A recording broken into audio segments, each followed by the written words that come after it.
He?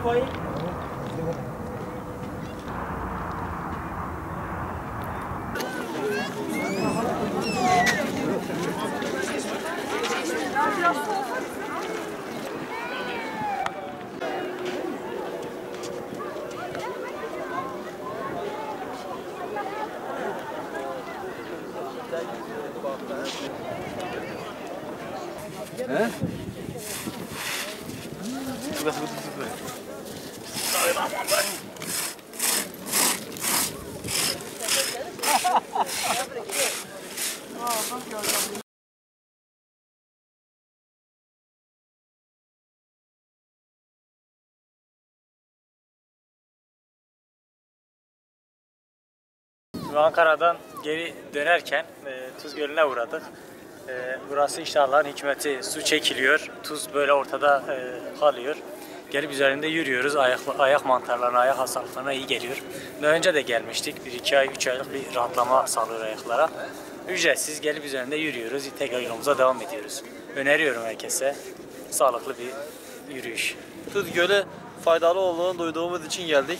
Daha öncesinden keşke fırsatımız olsaydı gelseydik çünkü ayağımızda yara vardı, fırsatımız olmadı gelmedik. Elhamdülillah ayağımızdaki yara gitti ama Rabbim kısmet etti yine de geldik. İnşallah şifa buluruz, o niyetle geldik. Gördüğünüz gibi bütün halk burada. Onlar da inşallah şifa bulma amacıyla buralara gelmiştir. Rabbimizin büyük bir nimetidir. Gördüğünüz gibi koskocaman bir göl, yani Tuz Gölü, böyle bir şey başka bir yerde de bulamazsınız. Allah razı olsun.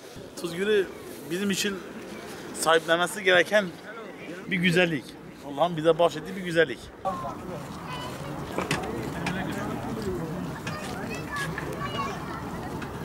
Valla sağlık şifa için geldik. Tuz Gölü egzama için, rumaşı için olsun, adı neyse onun, mantar için olsun. Her derde devam. O yüzden kalktık.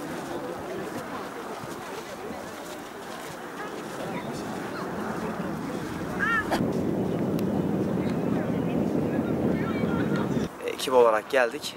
Mola verdik burada Tuz Gölü'nde. Tuz Gölü'nün faydalarından biz de yararlanalım dedik. Ne gibi faydaları var? Neler duydunuz? Tuz Gölü'nün ayak mantarına, egzamaya, kaşıntıya iyi geldiğini hem turistik amaçlı hem de eğer böyle bir faydası varsa biz de yararlanalım diye. Dönüşte de bundan bayağı şifalı olduğunu duyduk. Yani kafile olarak geldik. Ayaklara, egzamaya, kaşıntıya, vücuttaki negatif enerji aldığını biliyoruz. Ondan da şu anda bayağı bir faydasını da gördük yani. Doğası da apayrı bir güzel.